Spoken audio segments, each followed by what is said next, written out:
well are also dissected by tear folds. For example, from northwest Himalaya, Ropar, Ganga tear fold, Yamuna tear fold, uh, Tanakpur, and Gardi, Gis, Kameng, and Dipang tear fold, and so on.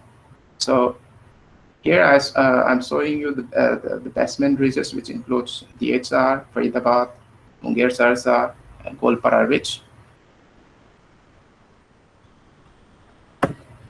So this is the flow accumulation data set that is generated from that is exported from Google Earth Engine and exported to ArcGIS operations at a 30 arcsecond resolution. Here the megafold and lineaments are shown from published data, which are shown in all red colors, and dotted line includes the extension, which is the M of our paper also. Based on visualizing the map, megafolds are extended and shown by dotted lines and the associated folds. Most of the cross folds are established from ground mapping. However, satellite imagery suggests more folds that are extensive, which is visible from the drainage data. Such cross-fold or intersection zones are generally sites of stress compression. This figure shows a dam which is draped over the flow accumulation data. With the flow accumulation data, the image is reduced to 30% transparency. Here, reported megafold or lineaments are presented by black lines. And here we include the earthquake data of magnitude 6 and greater. Based on a visual interpretation of satellite data and seismic events, identification of new lineaments and extension has been carried out. So this is the final tectonic map of India, which we have prepared, and this is our result. Map shows reported folds and lineaments and black lines with the extension and earthquake data of magnitude 6 and greater. There are around 30 events of magnitude 6 and greater in the Himalayas, 14 in the Indo-Myanmar range, 19 in the Indo-Gangetic plains, 10 in the peninsular region, and 2 in Shillong Plateau. And here we include GPS velocity vectors with Eurasian fixed frame, shown in an arrow, shown with an arrow, to know the stress configuration. And from our study, we identified 28 new lineaments. So these are all the results, which I put up in the table format for simplicity. For example, all the Bome, you have, Bome, sorry to interrupt. You have a minute to go. I have a minute to go? Please continue. Yes. Okay. Please continue. Okay. So this is the result that I've worked out in my research. All the lineaments and folds that are reported by earlier workers are given in the reference and with their location names, and whichever fold or lineaments which we have extended are given in the in kilometer. So I'll be running into the conclusion now. From our study, we find that the structural configuration of the Himalayan origin and adjoining forelands and peninsular India as a whole can be simplified into 4 major deformation phases or patterns. Phase 1 includes a Precambrian basement ridge and the associated folds of Archean origin, which formed before the Indian and Asia collision, and some of those folds are still active and are reactivated. The probable influence of the active nature of basement structures is undeniable. The second phase includes the contractional and extensional deforming structures trending parallel to the Himalayan thrust fault axis, including a form and flexure, that is the DSR, Delhi Sargodha Ridge. The third phase includes a post-collisional folds trending perpendicular to the longitudinal, that is the Himalayan structures. Fourth phase, the last phase, includes the conjugate fold or lineament, which form at high angle to the earlier fold, basement fold, and longitudinal structures. So In the eastern Himalayan surrounding region, it is observed that now. Gome, can I please interrupt you? Yeah, yes, ma'am. Yeah, please. I would have to stop you here. Okay. You leave this here, and people who can, audience can ask the questions here. Anybody who would like to ask a question here? Sure, ma'am. Anyone? Okay. Gome, I have one question here. The DEM data which you have used, is it the only data which you have used for identification of the lineaments and the faults, or is there any other data also which was used here? I have mentioned about the flow accumulation, flow direction of hydroset data, and plus. No, that is from the DEM data only. No, you got those from the DEM data. Yeah. So the identification. Identification is done based on the DEM plus earthquake data, the occurrence, the frequency of the earthquakes. Earthquakes. So you have identified the lineaments based on the earthquakes? Yes. DEM, yes, ma'am. These two are the major ones. Okay, if you say so. Okay. Okay, thank you for your presentation. Okay. Please, can you stop the presenting?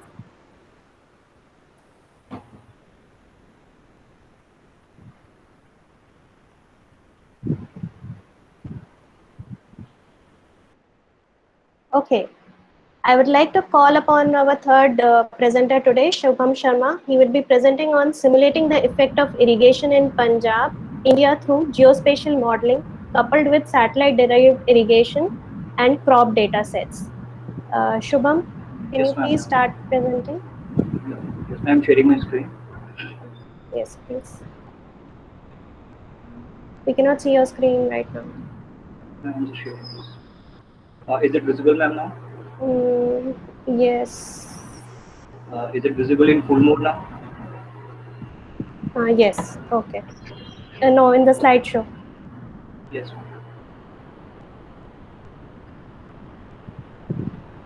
Okay. Yes. Good evening, everyone. My name is Shubham Sharma, and I am from Department of Geology, University of Delhi. So the topic for today's conference is simulating the effect of irrigation in Punjab region through geospatial modeling, coupled with satellite-derived irrigation dataset as well as with the crop dataset. So now, what is the motivation of this study?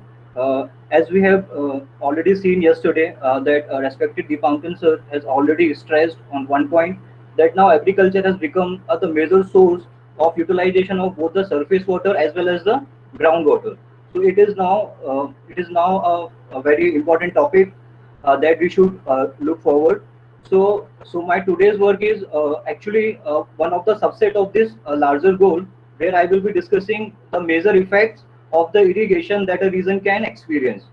So for that, I have basically, as we can see, according to the data from the Ministry of Agriculture and Government of India, that the net irrigated area has been increased from 56.96 million hectares to around 63 million hectares. So it means there is a large shift in the large shift in the agricultural area. So that can be due to the increase in the population, or maybe to meet the food requirements of the current population. So to study the effect that how the irrigation can affect the various energy fluxes of a region, I have selected Punjab as my the study area, because we all know that Punjab, the main source, the main type of the activity that the Punjab has, it is basically the agricultural sector, and agricultural sector mainly utilizes around 85% of the water that is available there.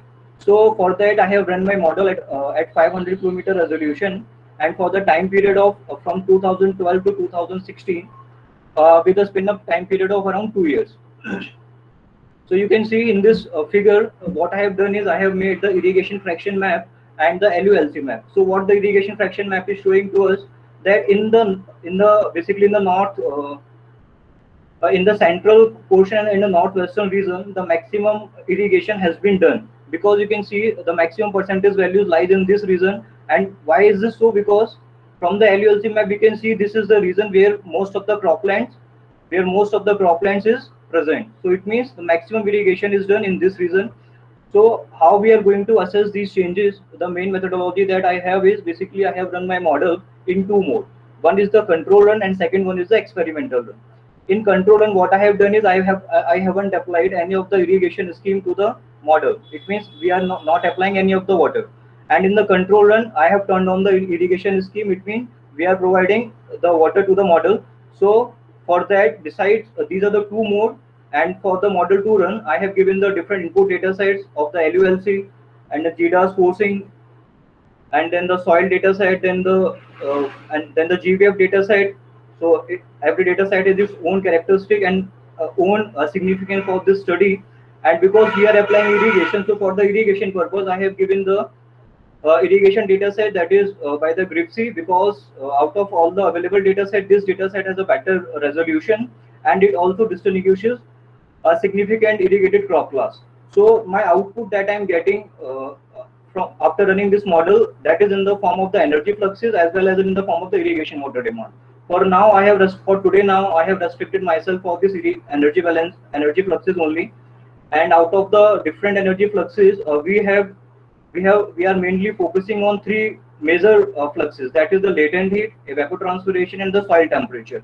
So now, due to the unavailability of the available observational data set, so what we have done is, for our validation purpose, we have taken the data from the Moody satellite that is available at the 500-meter resolution.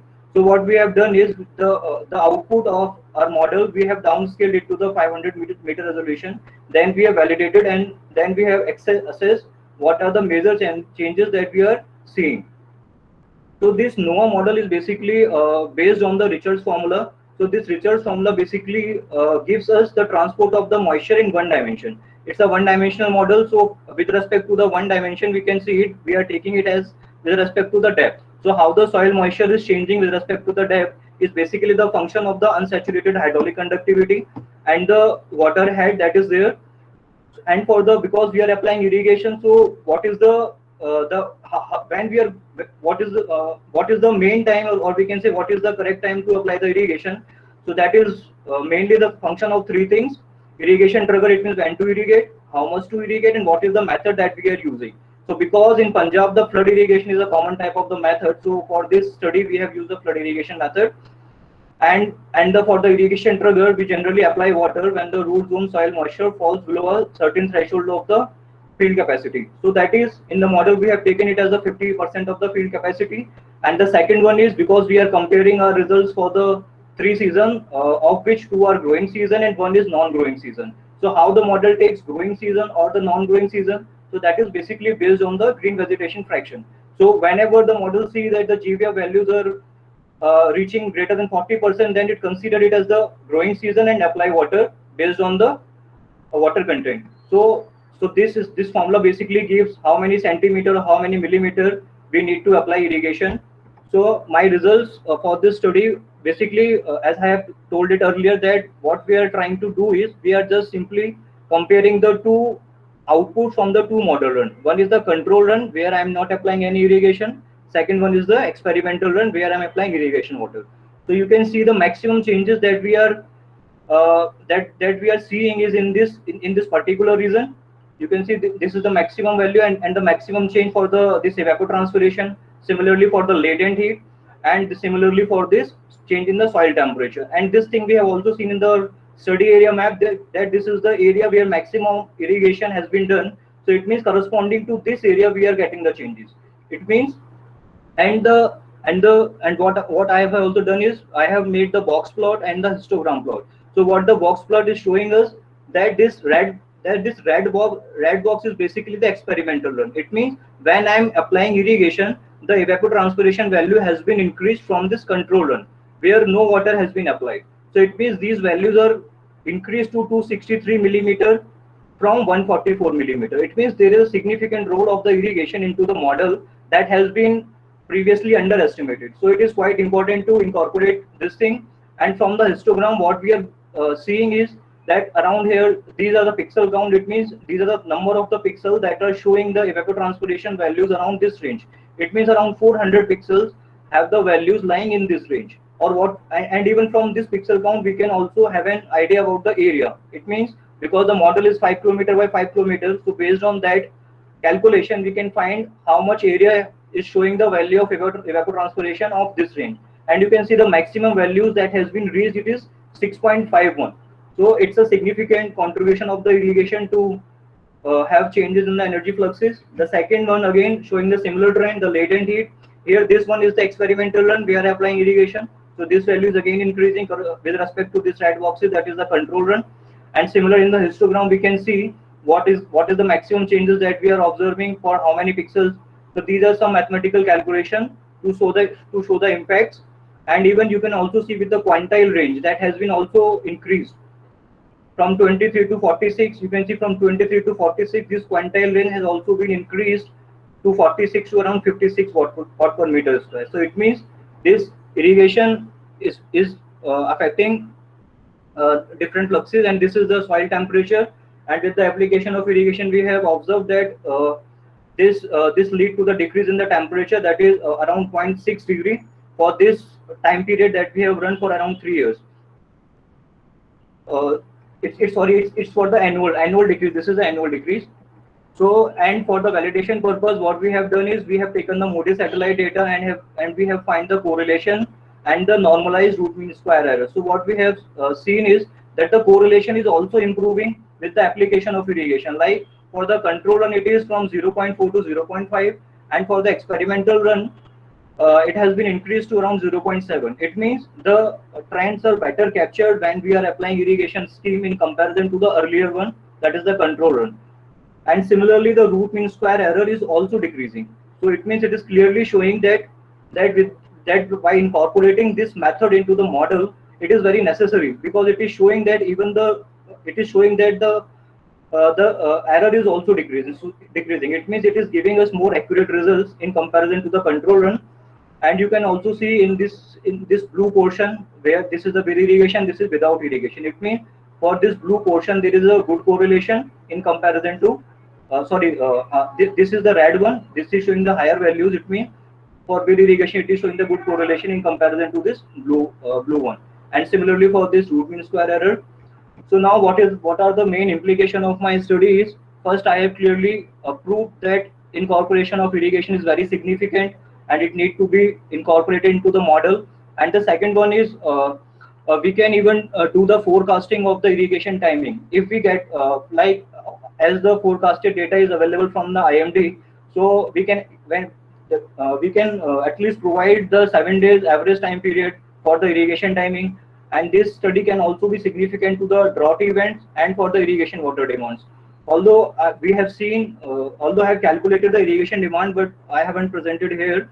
But this drought event we can mainly estimate from our control run. So the control run plays an important role for the drought estimation here. And my future work is I will try to integrate the groundwater so that I can quantify how much water has been used by the irrigation from the groundwater. So this is the one major work that I'm aiming to do. And then second one is we can also see with collaboration with some field-based studies that if, as in my model, I have applied the water when the water content is reaches to 50% of the field capacity. So if I apply water when there is a 40% of the field capacity, so this thing we can see whether it will affect the crop yield or not, because we are decreasing 10% water. So it means we are trying to save that 10% water if we can. But first we have to see if this decrease, whether this decrease in the water content is affecting the crop yield or not. So this is the one thing that we can do. And these are for the multiple that I can also use the multiple crop cycle and the dynamic GWF data set that I haven't used in this study for now. So by using this, I think the result will be more accurate and better for the study. So these are the references of this work. And thank you. Thank you, Shubham, for your presentation. Yes, anyone who would like to ask a question here, please? No? Yes, Apurv, please go ahead. Thank you, ma'am. Shubham, you did a good work. I just wanted to ask, is it possible to quantify the land surface mapping based on the irrigation schemes and crop which we are going to sow in that? Quantifying what? It's irrigated area, you mean to say? Yeah, it's how is it going to affect? Can we quantify it, or is it like that? Yes, it is going to affect, but we don't know at up to what extent it is going to affect. Okay, these energy fluxes. Actually, we have seen it already that it is affecting, and I think we are getting some idea about. Like if we want to quantify, we can have an idea from these mean values. Like if I subtract it from 263 this 144 millimeter values, then we can definitely get one idea how much change is occurring at that particular place. Okay, thank you. Any other questions here? Okay, so let's go to the next presentation now. Thank you. So our fourth presentation is by Mr. Ravindranath IG. He would be presenting on geospatial modeling for groundwater vulnerability to pollution risk assessment using drastic model in Poniar River Basin, South India. Ravindranath, are you there? Mr. Ravindranath? Okay. I think he is not here, so I'll take on the last presentation first. He is not present, ma'am. Okay, so I'll take the last presentation here, Mr. Nitin Khandelwal. He would be presenting on combining geochemistry and material science, targeting aqua sustainability via strategic modifications of geoadsorbents. Mr. Nitin Khandelwal, are you there? Hello. Yes. Hello. I am audible. Your voice is not audible. Hello. Hello. You need to increase the volume, I think. And can you please share your screen?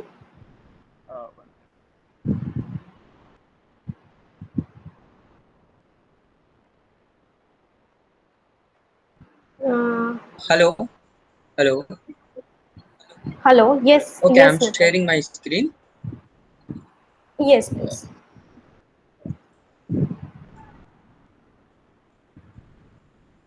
Is it visible?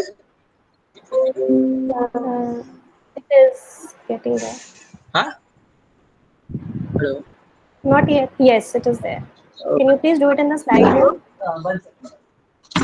Yes. So is it visible now? Yes. Thank you. Okay, all right. So hello everyone. So I guess this is the last talk of the session and of the day as well. And I will try to keep it very short, simple and interesting. Basically, I completed my graduation from RLA College, Delhi University itself in 2017. And following my interest in aqueous geochemistry, I joined Environmental Nanoscience Laboratory at ISAR, Kolkata as integrated MS PhD scholar. And currently, I'm trying to merge my knowledge of aqueous geochemistry with the fundamentals of material science. And I'm working on the water pollution problem. And currently I'm in my second year of PhD, and I will take you through some of my recent works. So as you all know that water pollution problem is not new, and the new that is happening in the field of water pollution is the generation, release and addition of newer and more threatening pollutants in the water bodies. We have several news articles regularly in the papers. If we talk about Indian scenario, we have very famous problems like arsenic contamination in West Bengal, fluoride pollution in Rajasthan, chromium pollution in Kanpur and Tamil Nadu, and also uranium in Punjab. There are several others. So if we look at the speciation of toxic metals, we can see that there are some metals which are cationic in nature in the natural environment. Some metals form anionic species in the solution. Some are remaining in elemental state like mercury, and there are some metals as well which tend to form precipitates in the form of metal oxyhydroxides like iron. So the problem this is not only the problem, but we also have nature which try to have its own solutions. There are several natural adsorbents which are there, like zeolites, clays, ferrihydrites, which try to combat this problem. And we have these materials in water bodies which can interact with pollutants and remove them.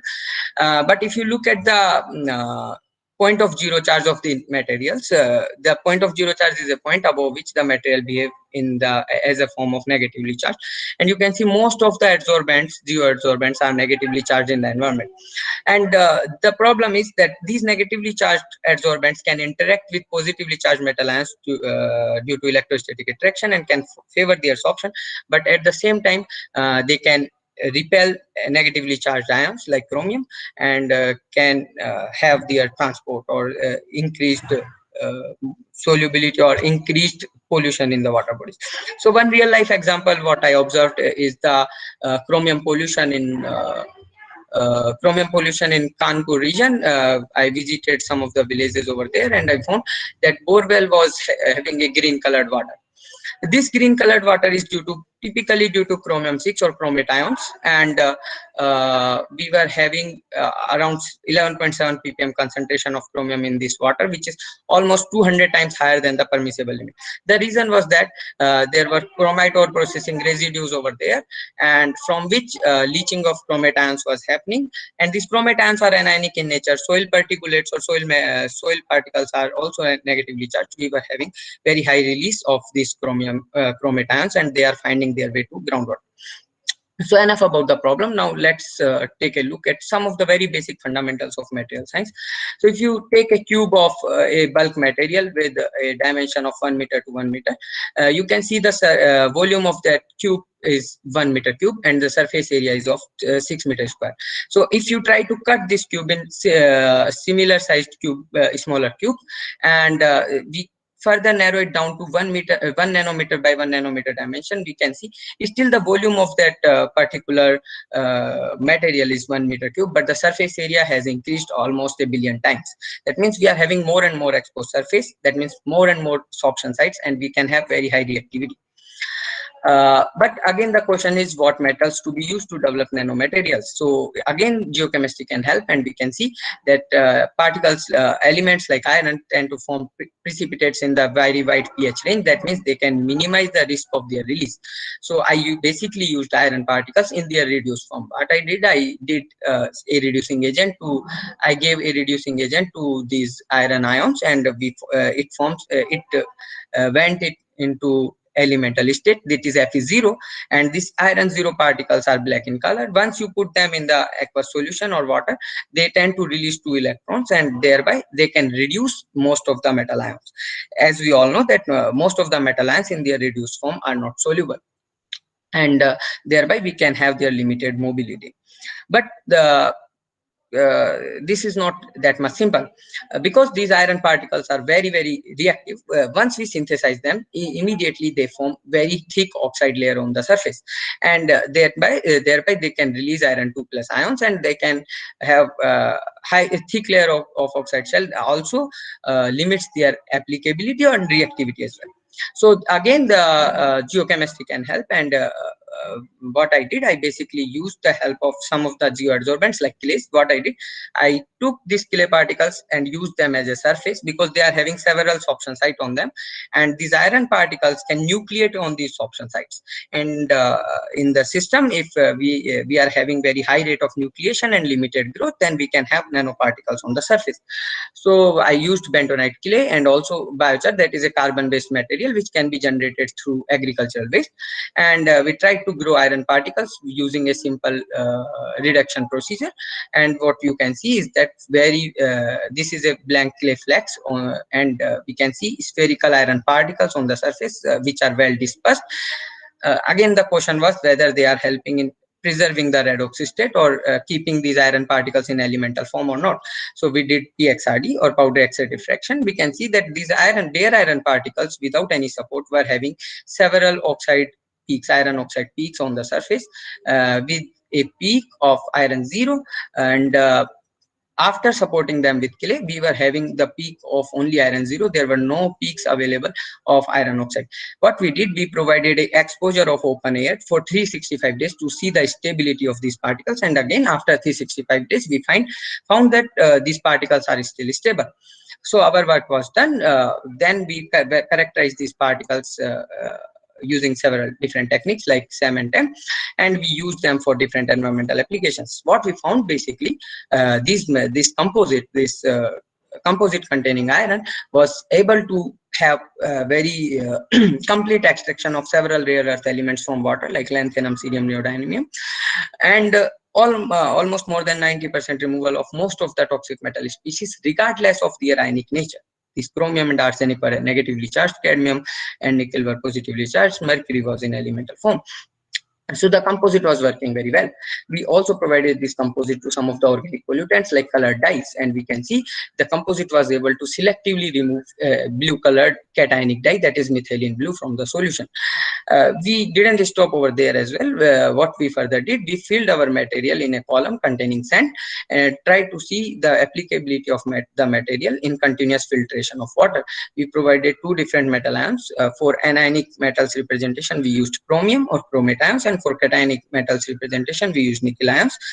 And what we can see that in comparison to blank sand column, where both the ions were released immediately once we supplied them into a blank sand column, by addition of very little amount of our composite, we can see very high retention of chromate ions and nickel ions in the system. So we further reduced several interaction mechanisms with the help of PXRD spectra. We found a peak of nickel 0, that means Ni2 plus was getting reduced to nickel 0, and other in FTR spectra also we observed complexation. So finally we deduced that electrostatic attraction, complexation and reduction were the major mechanisms through which our composite was removing these toxic metals from the solution. So the composite was having very high activity. So with this, we have published this work in ACS Water as a cover article, and these are some of the take-home messages that geochemical speciation of toxicants define their fate in the environment. Metals that form precipitate at circumneutral pH like iron can be used to develop some of the redox sensitive or redox active nanoadsorbents. These nanoadsorbents can be stabilized with the help of geoadsorbents, and they can also help in preserving their redox system. And such surface supported nanoadsorbents are very stable in the environment and can have several environmental applications like extraction of rare earths, efficient removal of toxic metals, and selective extraction of dyes. Results also suggest that combination of geochemical knowledge with material science fundamentals are helpful in combating water pollution problem. These are some of my publications, and with this I would like to acknowledge my supervisor Dr. Gopalakrishna Darba for his continuous support, my colleagues, co-authors and lab members, and all the funding agencies. And I would also like to thank the organizers of this conference for providing me an opportunity to present my work, and all the listeners for their attentive listening. So if you have any further question, I will be happy to answer. Thank you, Nitin, for your presentation on adsorption and water remediation methods here. Any questions? Yes, sir. Sir, please go ahead. Nitin, very happy to see an excellent work. First of all. Thank you, sir. But my question is that why try only with one type of clay? No, sir. This is one work I am presenting. I basically tried with the elite, keolinite, and bentonite. All three I used. So what is the guiding principle in this? So basically, what is happening? These clay particles. In choosing the clay, I understand adsorption. You don't have to explain. Yes, in one case where I am showing here the bentonite, these bentonite clays are 2:1 clays, and what we are having that once you put iron ions in the solution, these iron ions are getting adsorbed in interlayer spaces. Please, okay. Nathan, you don't have to. What I mean is that what the property which you can look for is CEC, cation exchange capacity. Yes, true. That and you, if you look at the clays with reference to that, it will be easier first to choose the clay. It will provide a logical basis for that. Yes, that's true. Yes, that is true. In case of kaolinite, we are having limited cation exchange capacity, Yes. whereas in case of bentonite, we are having very high cation exchange capacity. But the point is, in my case, the next work which will be coming up, whereby we used all the three clays, kaolinite and bentonite specifically. In case of kaolinite, what is happening? We are having a positive surface charge after adding iron. Due to their limited cation exchange capacity. But in case of bentonite, we are having negative surface charge due to their very high cation exchange capacity. So these two different clays are doing a selective sorption of different ions. So we can develop a system or technique whereby we can remove all the toxic metals in a single system. So we are also working on that. There are around 20 types of montmorillonites or smectites. Yes, So yes. you can, if you experiment that, I am saying if you do this, it is a patentable work. Yes, sir. Good. Thank you. Good. Okay, Nitin, commendable work. Congratulations for doing excellent presentation. Thank you, I have sir. got just very simple queries here. Okay. First of all, whatever this synthetic material that you're using, all kind of kaolinite and smectite and biochar, and then mixing it with the iron, what is the total cost of this one? Sir, basically, if you Is look at is it commercially useful? Because yes. the kind of pollution problem that we have, so we need a kind of cheap kind of thing which is readily available in the nature. That Yes. kind of thing should be useful. Yes, yes. That is where we are using clays. Clays are very abundant in nature, and also iron particles. Iron is very cheap in comparison to all other materials. So a combination of clays or else this agricultural waste material from which we are generating biochar with clay, even decreasing the cost and increasing the efficiency of Answer my simple question. What is the total cost of any, if, for example, we are making 1 kg of that one, and how much it will cost? Sir, basically, in comparison to currently existing adsorbents like iron adsorbents, it will cost less. That is what I'm saying, because don't look at 1 kg of the material, look at the size it can cover. These nanoparticles can 1 gram of nanoparticles can cover a whole football ground. So if you put this 1 gram of iron nanoparticles or nanocomposite in a solution, Is it commercially viable? yes, yes, it is totally commercially viable, and on the basis of such adsorbents, we are having commercially applied adsorbents as well. Like for arsenic pollution, we are using magnetite. This is another form of iron, we all know, in West Bengal for the remediation of arsenic. So this is In Fe3O4. addition to this, Nitin, I have a very simple another thing. We have a lot of zeolites available, especially in the Maharashtra. Yes. Why zeolites are not being used? Because they are abundantly rich in this kind of property.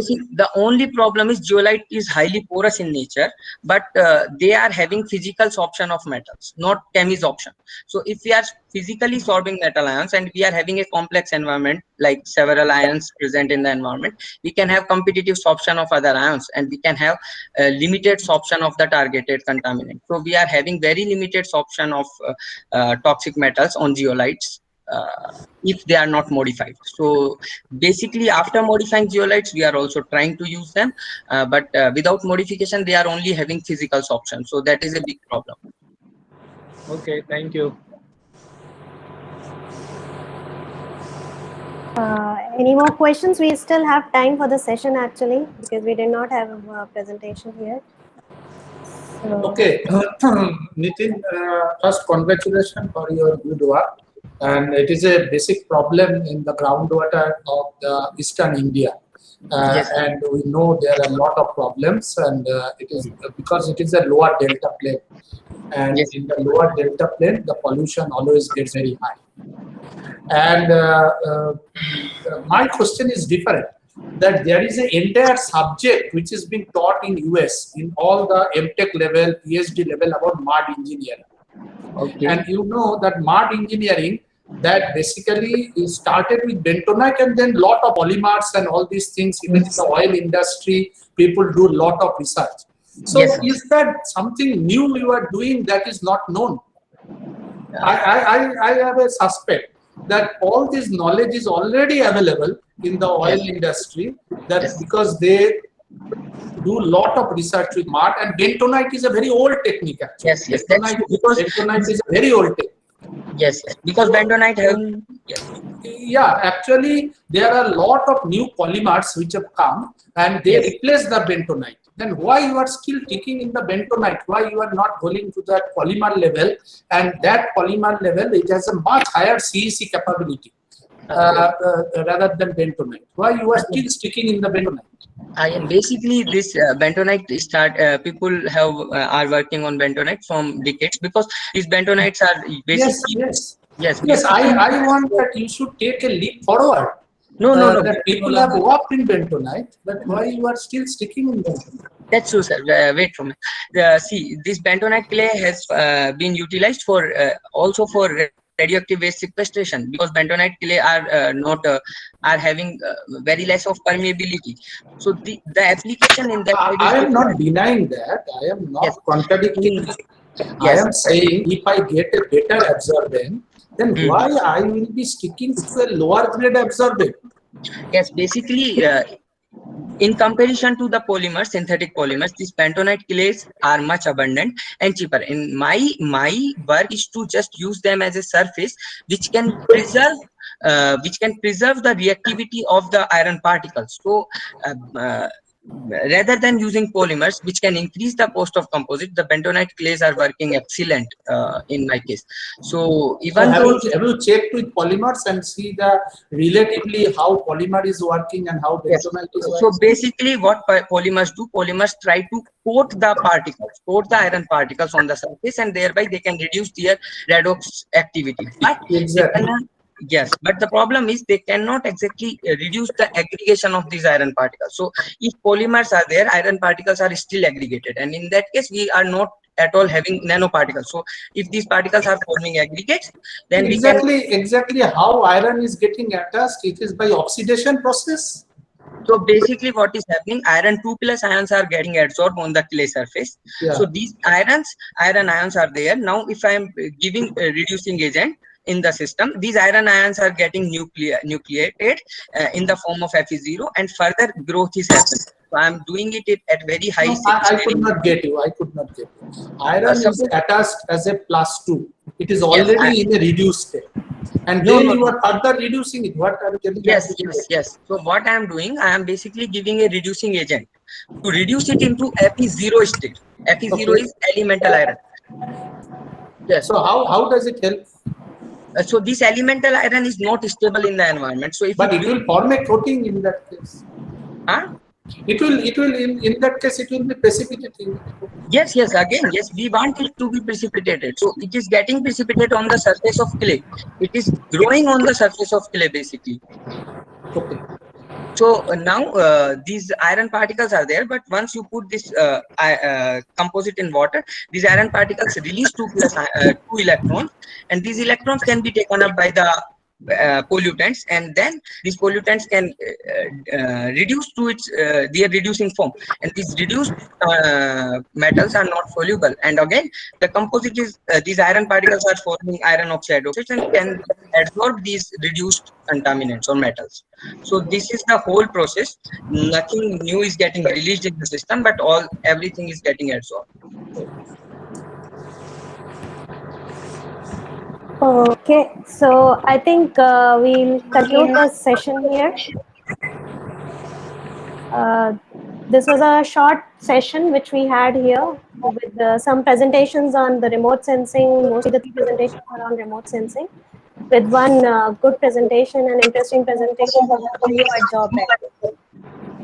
I would like to conclude this session here and get back to the conveners, Dr. Pankaj Srivastava and Dr. Pant. Monica, thank you so much for conducting this last session. It was really very interesting, and you did your job very well. We expect a small report from you. Definitely, you send us. But at this moment, I will just say that you have concluded the highlights of this one. Yes, sir. So I've written already. That will be taken as the part of the valedictory function here. Okay, sir. Now Sir, I have I- already written. I can send that to you if you. Yeah, need you it. can send. You can Oh, send it. okay. You can send it. Okay, You sir. can send Okay. it right Fine, now. sir. Thanks. So now all of you are requested to please join us for the valedictory function here. Here we are going to highlight what has happened over the last 2 days of this compact session. So Professor Pant is going to highlight and summarize, and then we will have a kind of vote of thanks, and then we will close this in. And for this particular ceremony, we have a I request Professor Anupam Chattopadhyay, our head of the department, to be the chief guest of this function. Professor Anupam Chattopadhyay, please accept this and be the chief guest Thank you, here. Pankaj. Thank you, Pankaj. Thank you, Pankaj. I am here. So please let us, please go ahead. Let us, we have an excellent seminar, session by session.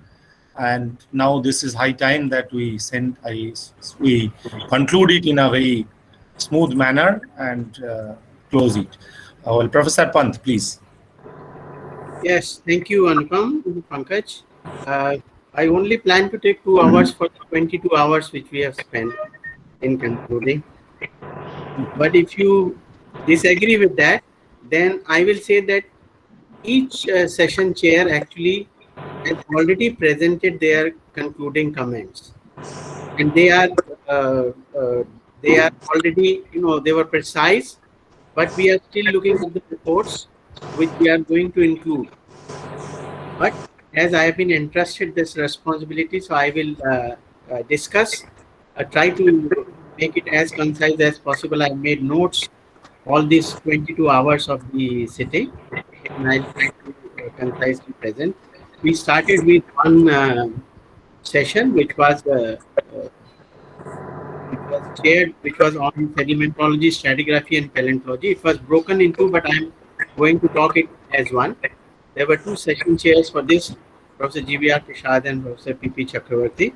And there was one keynote speaker, Professor Shantanu Banerjee of IIT Bombay, who gave a very interesting talk on orthogenic minerals, on which he immediately got to call glauconite, and not only in context of the marine sediments, but in a global context and a time transgressing context, and indicated and showed how the orthogenic minerals can be used to retrieve very significant past of the past ocean conditions. So that was a very interesting talk. And then we had the largest number of presentations out of the 80 odd. The largest numbers were there in this session on sedimentology, stratigraphy, and paleontology, which included presentations on detrital zircon, linking the evolution of Indian subcontinent. Very interesting presentation, a lot of data there. There were several talks on with the economic tint and with paleontological tint. So there was really a wide variety. So on BIF of the Dharwad Craton, there was a very interesting talk which indicated.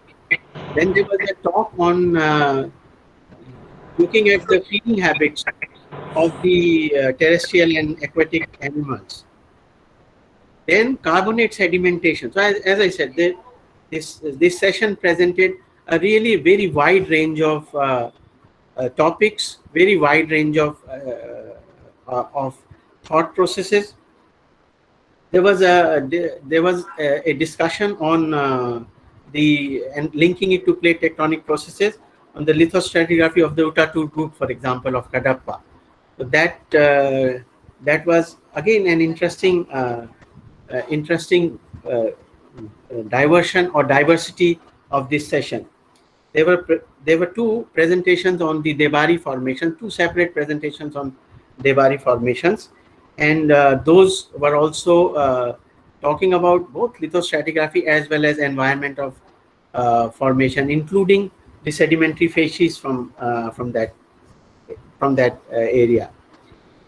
So Paleoproterozoic to really up to Eocene, I think the time span was covered. This is what Arthur has also summarized in this, or he also has presented this as a highlight in his work or in his appraisal. So there was a technique, actually that paper could have been in the last session also.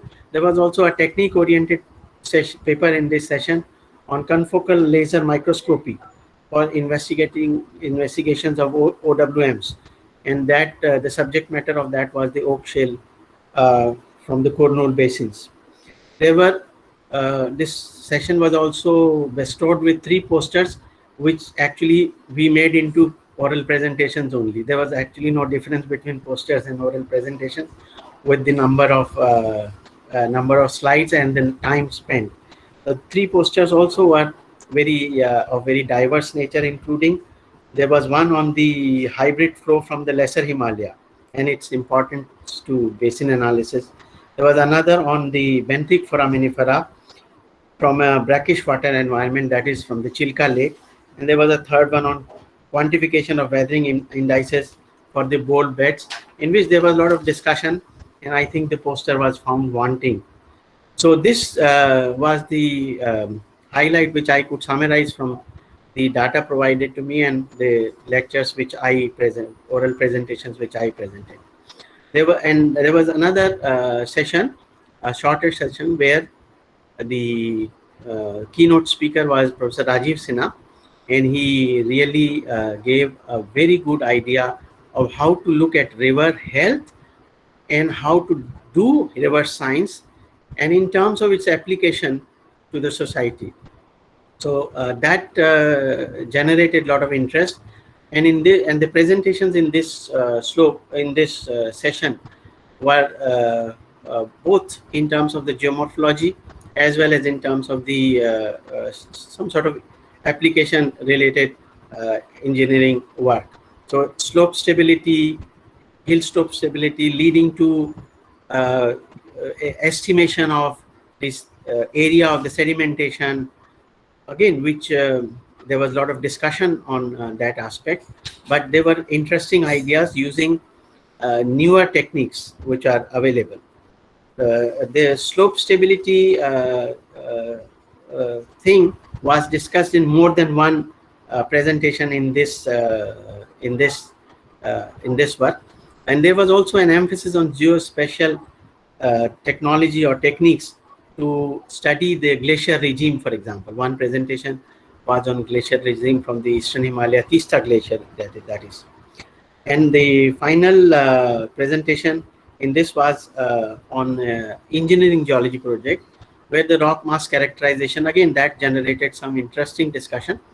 Rock mass characterization was discussed in context of the stability of the rock masses.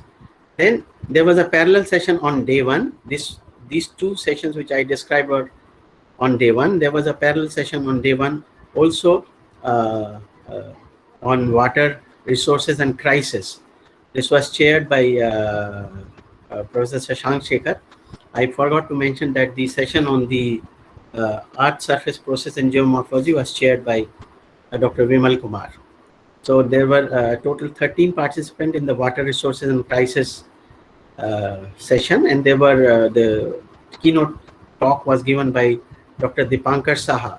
His emphasis on the talk was essentially on challenges and options of sustainable water management, because the point which he highlighted was that we only have 4% of resources and 18% of population in terms of water.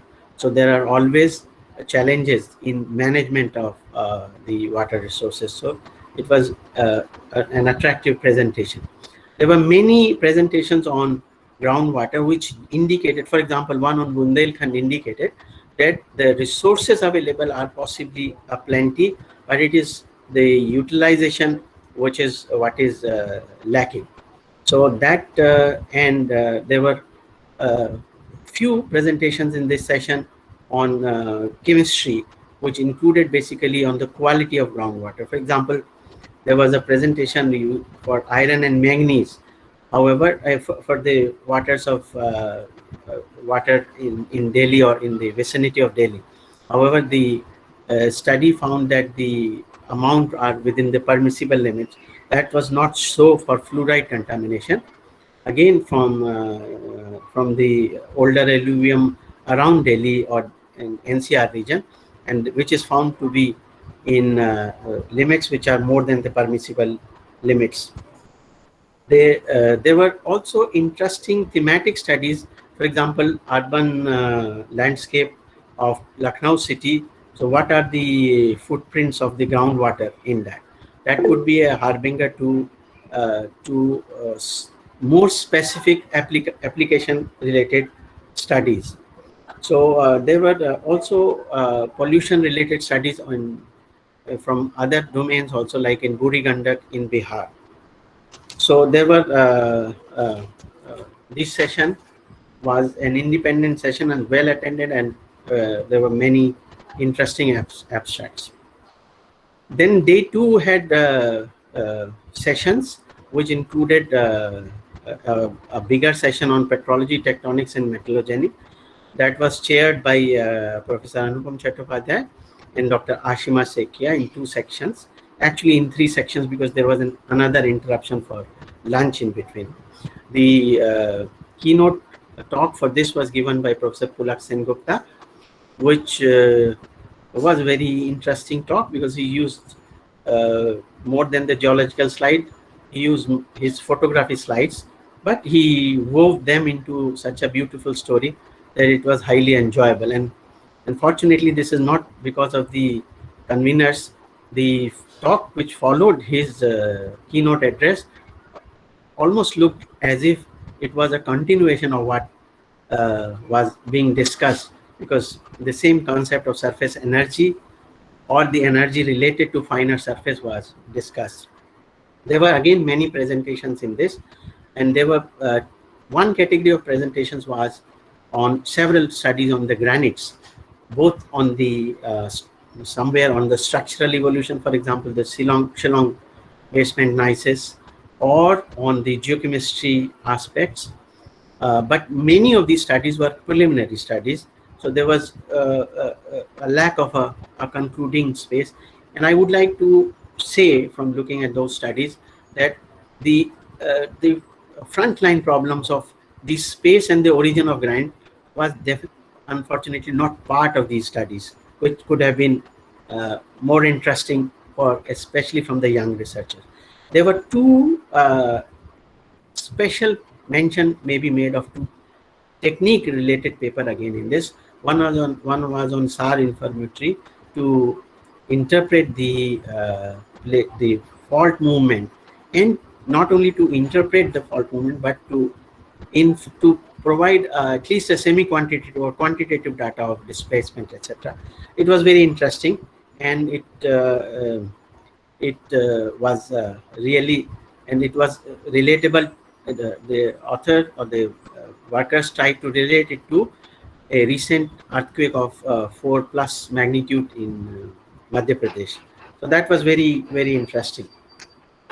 There was a second technique related paper which used imagery, field survey and EBSD associated with microstructural studies of granite from the northern margin of the EGMB.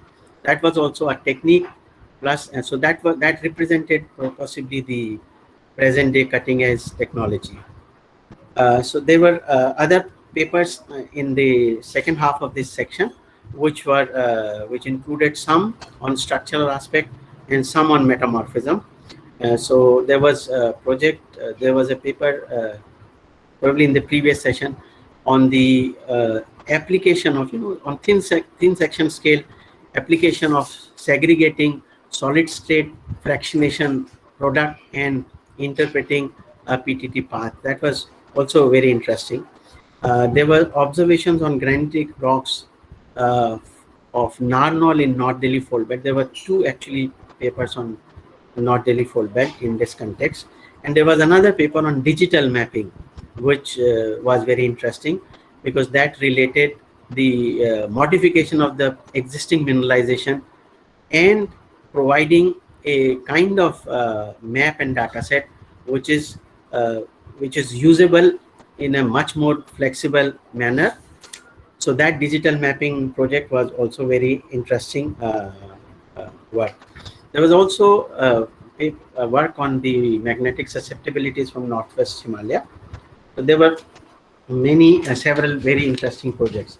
Now, Professor Devesh Sinha, as chairman of the session, which followed, where the last keynote speaker was there, Professor Dr. Rajiv Nigam, who gave a beautiful insight into looking at a paleontological proxy as an indicator, as not only a sensitive indicator, but as an indicator of pollution as well as affecting the remediation measures. So that talk was very interesting, and it was followed by several talks, which, as Professor Sinha has already mentioned, divisible into one monsoon segment, and there was other non-monsoon kind of talks. Again, those talks were very interesting, but there were some words of caution which were probably conveyed by a session chair in a detailed comment to one or two of the presenters. And finally, there was a session on the geotechniques or new techniques, in which we ended with an excellent presentation at the end, which essentially was not only a technique paper, but something which is there would lead to patenting of a method to purify the water, which can be one of the relatable. So we see that there is an overlap, there have been interconnection, but these 22 hours of our sitting together, going through with tough also for looking at different fields, has enriched us.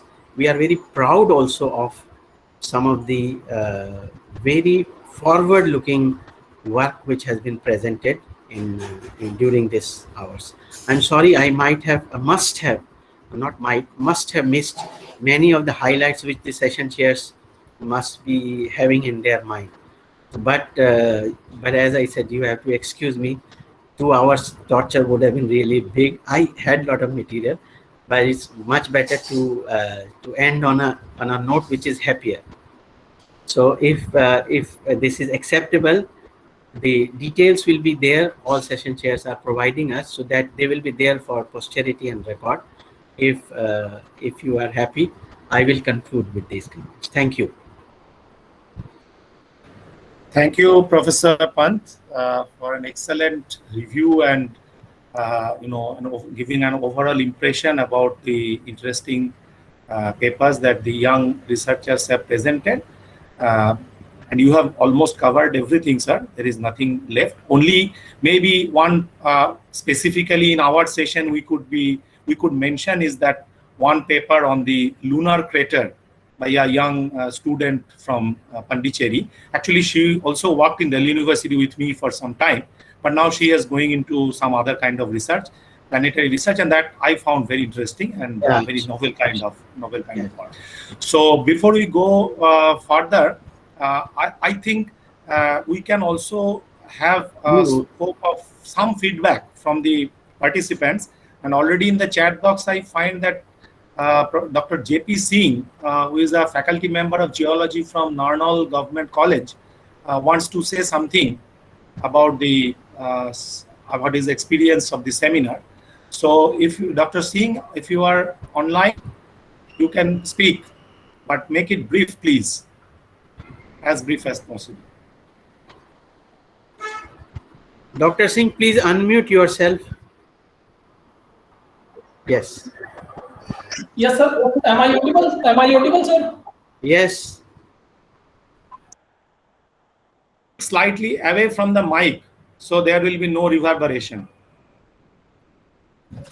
Okay, sir. Okay. I think now it's okay.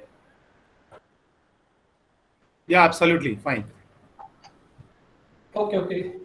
Good evening, one and all present here. Myself, J.P. Singh, working as Assistant Professor, Department of Geology, Government College, Narnaul. I'm delighted to see all of you on the board because I am very young in this field, academic field, and I am delighted to see so experienced person, all faculty members from Delhi University Geology Department, Pankaj Srivastava sir, NC Pant sir, Devesina sir, and all of you.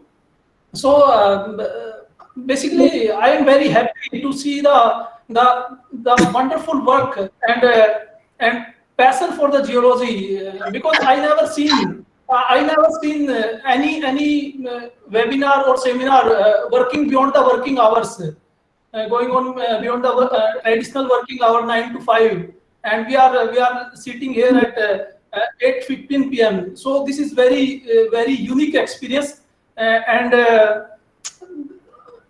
I'm very impressed with the teamwork. Basically, I usually feel little negative about the current position of geology, especially in the North India, because sometimes people don't know even about the difference between geology and zoology. So it hurts a lot, and so I am very happy. This webinar is organizing in such a wonderful way.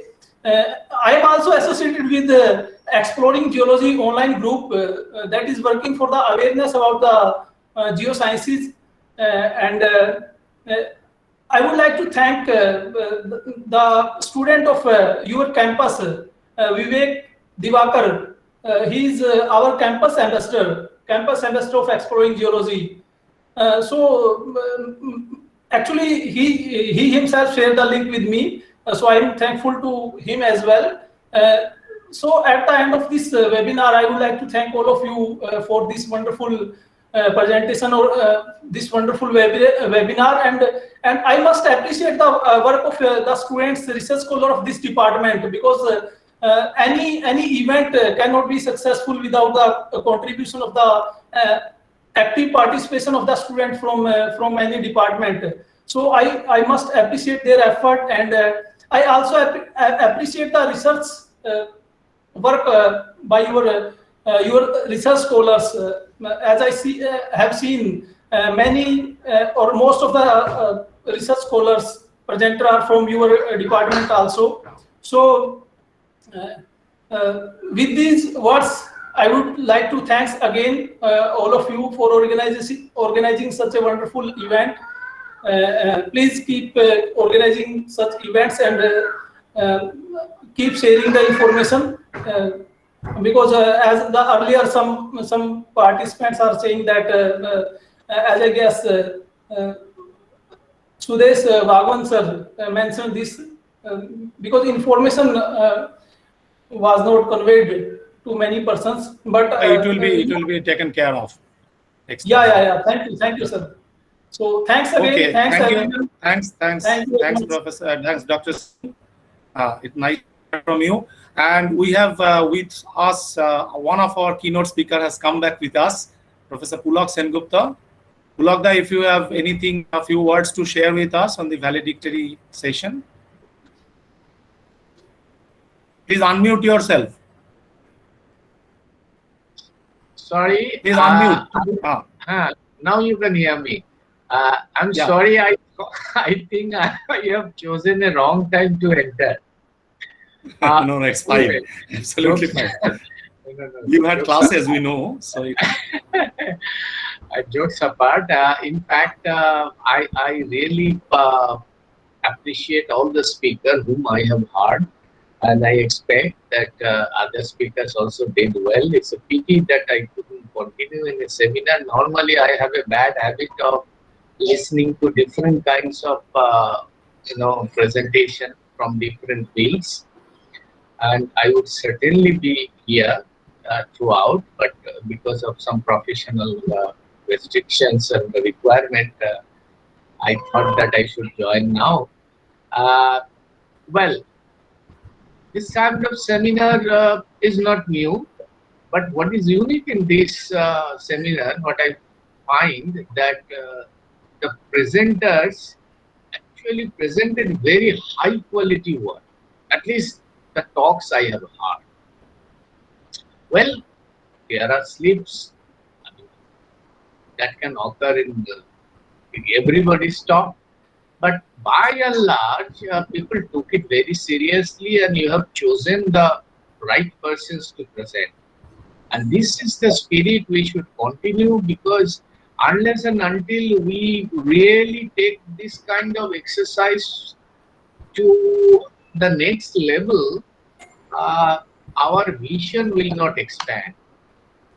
So I thank the organizer for giving me the opportunity, not only giving me the opportunity to share my thoughts, but also giving me the opportunity to be educated from the lectures I have heard from the youngster. And I'm so happy that it seems that Indian geology, future of Indian geology will be in safe hands. Thank you very much. Thank you. Thank you, Professor Sengupta.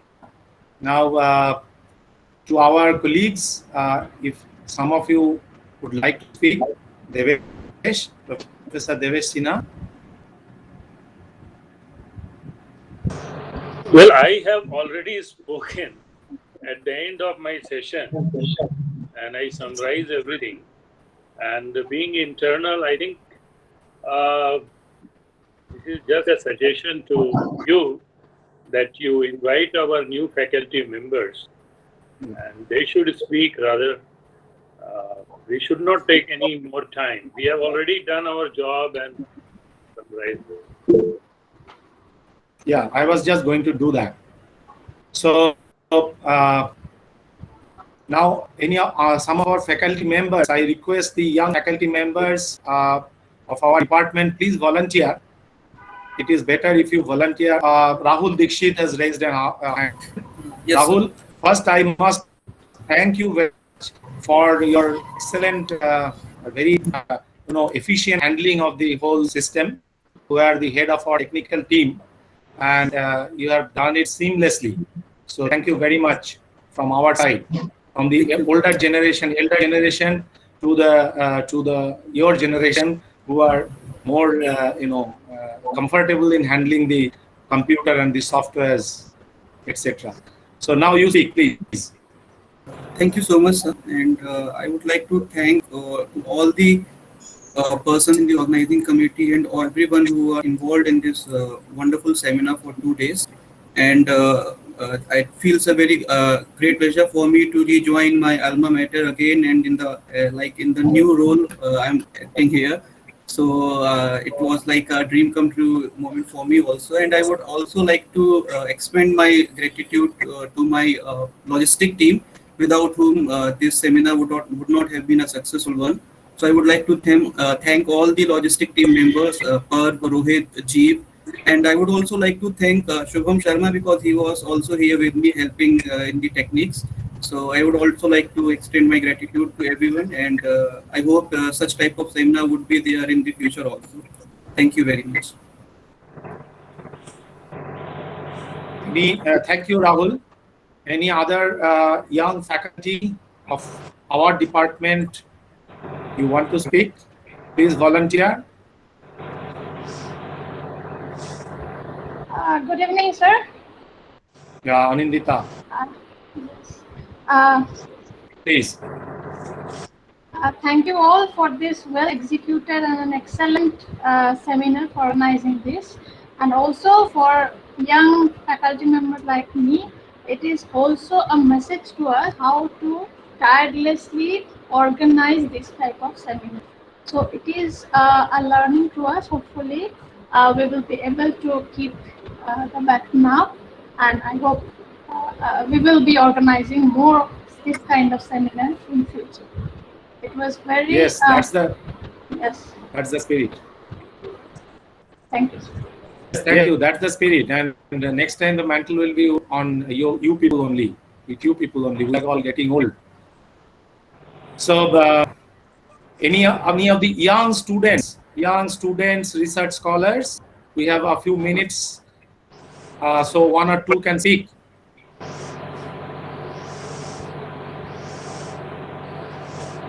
Anyone who raised the hand?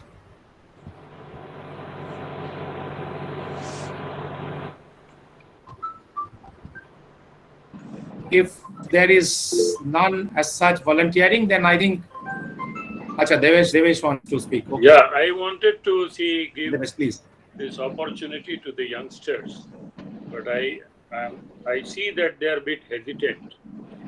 So at the valedictory function, it is generally customary to say good things about the seminar, and that should be done also. But once everything has been said, which is good, some introspection is needed also. So frankly speaking, as I am vocal always, I would have been very happy if 6 people who joined the department, only Naresh Rana presented his work in this seminar. And it was a good opportunity for Anandita, Shubham, Rupam Ghosh, Rahul Dikshit. All of you should have also presented, because you could see that it was a national seminar. We invited the best keynote address speakers, and it was covered also. And from every geology department across the country you saw. And what really, I'm not very happy about it, but telling you in a very light mood, it was the best time to showcase what kind of faculty we have recruited in our geology department. And all of you could have been exposed right now. So in future, please take it that whenever the department organizes anything, do participate also, actively participate and present. We don't present because we don't want to share the time. Time is limited, but you could have done it. So that is the only thing which I felt I should say to all of you, because you are very young and we should not hesitate in telling some truths about it. Okay? So that was I wanted to say. So now, in fact, we are towards the end, and obviously, naturally, it will go back to the convener and one of the conveners and one of the persons who has tirelessly worked behind this seminar, organizing this seminar, Professor Pankaj Srivastav. Thanks to you from the departments, as from the head of the department's chair, I must thank you profusely, Pankaj. And of course, I now give it back to you. You will actually please conclude this by saying whatever you want to speak about. Thank you, Anupam. In fact, I endorse the message what Professor Deveshana is saying. In fact, whatever the theme, whatever the motivation that we had, it was basically for the early career researchers. And in fact, one of the meeting or two of the meetings, I specifically told this thing. I think I conveyed this message also to our new recruitments to please join us. I do not know what prevented them for doing so. But anyway, I hope that we will hear them later. And I request them again to please be an active part of this department. And because all these kind of activities are really a kind of family affair. We work all those 4 or 5 people tirelessly anytime, all 24/7, anytime we were available for each other. And we work for this thing so that everything goes well. And I'm so happy that everything went well. And now I request Dr. Pramod Kumar to do a formal vote of thanks and do the closing of this one. Thank you, sir. Good evening, all. On behalf of the organizing committee, I would like to thank all the stakeholders who participated directly or indirectly in the 2-day national seminar on recent advances in geoscience research in India. First of all, I would like to thank our Honorable Vice Chancellor, Professor P.C. Joshi, and Dean Faculty of Science,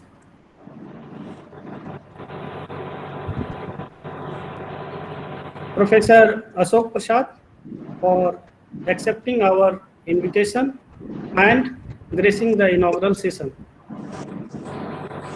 We thank for.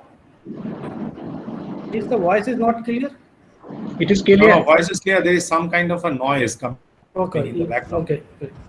So we thank for their encouraging speech and for their motivation and support.